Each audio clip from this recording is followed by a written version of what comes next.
was a good 3 days of practice. We've still got some more mental work to do tomorrow, and some things to make sure that before the players get about a day and a half off, we've done everything we need to do. So I think physically we've gotten done the things we need to do, with the exception of a little bit of lifting that'll still go on.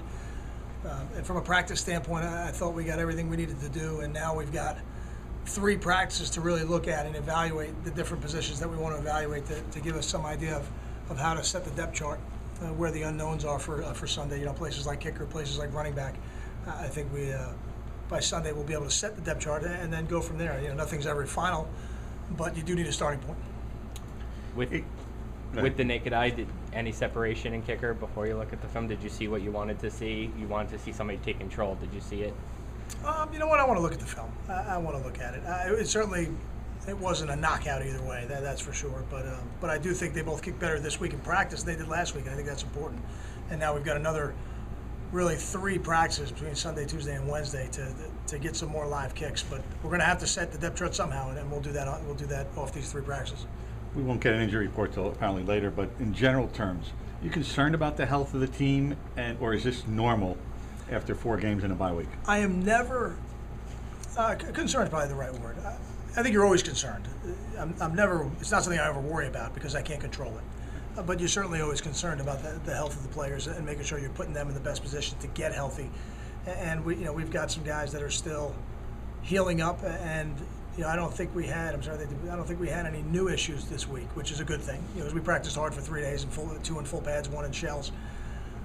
So I think we'll be concerned for the rest of the year. I think that's the nature of football, but I think we're healthier now than we were after the game, which is a good thing to be after the bye week. And I would hope with a couple of days rest now of not playing football, by the time we come back Sunday in practice, we'll be even a little bit healthier. Last year, of the freshmen that didn't play, Julian and Ruhan traveled with the team, and you mentioned them quite a bit. Anybody like that this year on the freshmen who haven't played? The guy that's been traveling with us so far is Kamoko Toure. He's been traveling with us, and he's getting a little bit better every day. He doesn't have a wealth of football experience in his background, but he's a special athlete. He's going to be an excellent football player. You're making Paul James available today. Is there any change in his status? I mean, you still holding to what you originally had said? No, and I think with what he has, without really getting into it, I know for sure he won't play SMU and he won't play Louisville. Okay. But then after that, we have another bye week, so there's a whole another week or 2 weeks before the next game. So it's hard. I think, for any of the doctors to project out in certainty what it'll be after that. So I know for now he'll miss the next 2 games, and then we'll give him the bye week as well, and then we'll try to evaluate him toward the end of the bye week to gauge how we'll set the reps and the depth chart going into that following game. Did you like what you saw from the running backs just with the naked eye this week? I did. I was pleased. I was pleased with the way Savon ran. I was pleased with the way Justin ran. I was pleased with the way Desmond ran.